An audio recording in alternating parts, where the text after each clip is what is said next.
You're welcome back. This is Newsfile, is your most authoritative news analysis platform. And here on Newsfile, as always, we put Ghana first.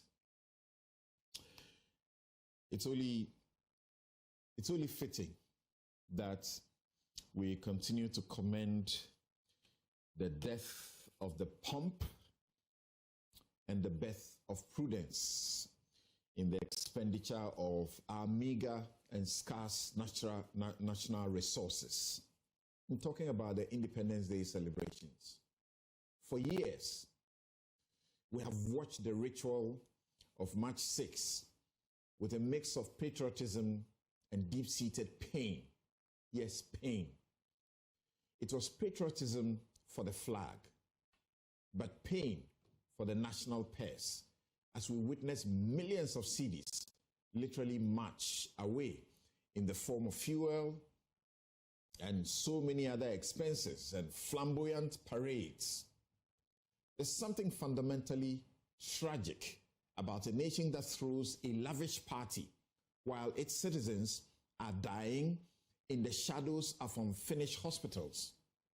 This is why the recent shift towards consolidating Independence Day into a simpler, dignified, and low-cost event is not just a policy change.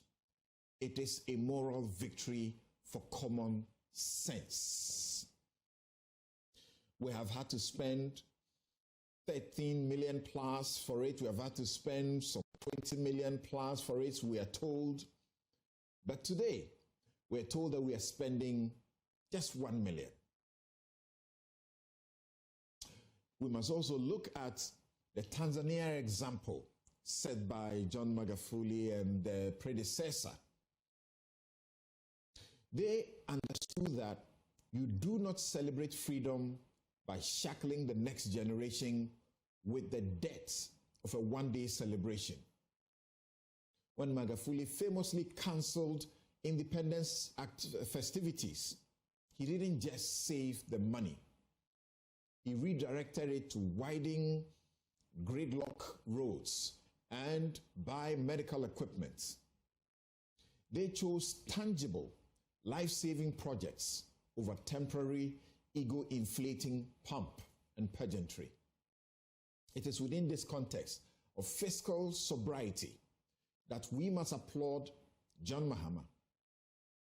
His commitment to minimalist celebrations, paired with the promise of a leaner government and a significantly reduced number of ministers, signals a leader who finally understands that the fat in our budget must be trimmed with a surgical blade. However, leadership is defined not just by what you save on the parade grounds, but by what you allow to leak through the back door of state agencies. We cannot celebrate the end of wasteful parades while turning a blind eye to the near criminal budget allocation that is being suggested, really. Currently being discussed at the EPA. I'm speaking specifically about the proposed use of, call it a nanotechnology, to clean our polluted rivers. You don't clean rivers, running rivers.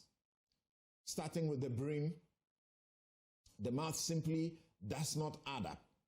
In a country where people are literally dying for lack of hospital beds. To put it in perspective, the staggering costs of improving tech for the Brim River alone, over $30 million is enough to fully fund and complete 3 Agenda 111 hospitals. Agenda 111 hospitals cost only $13 million or so. Imagine that choice. We can sink billions into an experimental high-tech vacuum for a river that will only be polluted again if the galamsey at the source isn't stopped. Or we can build 3 world-class hospitals to end the no-birth syndrome that claims the lives of our mothers and fathers every single day. If we save money on Independence Day, only to blow it on some nano solutions that bypass our most urgent human needs, then we have learned nothing. Mr. President, the lean government brand is a powerful one, but it will be rendered hollow if it allows such bloated, questionable contracts to survive. It is time to be consistent. If we are truly done with the era of waste, then we must prioritize the life-saving reality of hospital beds over the high-priced fantasy of river cleaning gadgets. Let us consolidate our meager resources where they matter most. It is time to choose hospitals over the nano hype and people over the parade. And that is my take. I'll be right back with my guest.